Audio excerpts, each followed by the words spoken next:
नूआवर्ष राज्य में शीतर प्रकोप बढ़ जनवरी 1 तारिख येलो वार्निंग जारी कला पाणीपाग विभाग।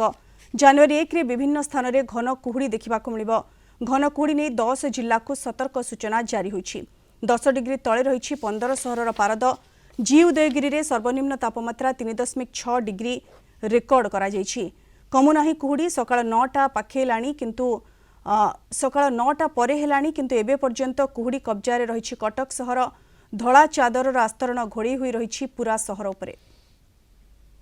अधिक सूचना पाई सीधासख आम सहित जोड़ी होती आमर कटक रिपोर्टर जय महांती। जय, समय वर्तमान 9:30 एबे किंतु स्थिति आपण कौन देखुंट? सकाळु देखा मिलता घन कुहुड़ीर आस्तरण पूरा कटक सहर उपरे।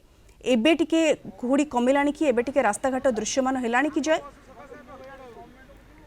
देखो कुहुड़ीर प्रभाव केमती अच्छी सीधा सड़क आपण देखु आम दर्शक माने भी देखु कटक सहर में किभली स्थिति अच्छी एवं समय 9:30 टपी सारा किंतु एपर्यंत संपूर्ण भाव में कुहुड़ी कब्जारू सहर मुकुली ना। आम जो जगह छिड़ा होचु सेटा होची मल्लाचंडिया छक ताको कहती खाननगर जो छक बोली अनेक लोक कहती।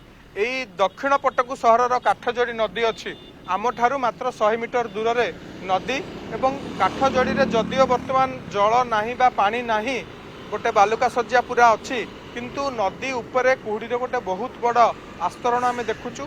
सहर भितर अनेक जगार एबे कुहुड़ी संपूर्ण भाव में कब्जा करके रखी। आज तापमात्रार कथा आप देखिए 15-16 डिग्री यार भितर रही सकाल सकाल तापमात्रा एवं एयर क्वालिटी इंडेक्स कथा जदि आम कहवा टे चिंताजनक अच्छी। आज कटक रे 360 उपरे से संख्याटी रही एवं पवनर गति 6 ରୁ 8 किलोमीटर पर आवर रही टे पवनटा जितेबाला दौची टिके मृदु पवन सेटा आउ टिके थरे दौची लोक को। आप देखुं समस्ते शीत पोशाक पिंधिकी घर बाहरी जो मैंने चली चलिक जाऊँच पकेट 2टा जैकेट भितर अच्छी।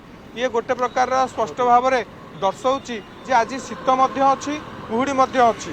चलित वर्ष यही शीत सीजन जदि कथा कहवा बोधवे आज सबुठारु लंबा समय धरी कटक सहर भितर आम कुहुड़ी देखुचु। बिल्कुल शीत तो अनुभूत होछि ता सहित कुहुड़ीर मात्रा बहुत अधिक रही। चलित वर्षर ए पर्यंत जदि शीत दिन कथा कहबा ताले मात्राधिक कुहुड़ी आज कटक रे देखा मिली। धन्यवाद जय आपनका सूचना पाई।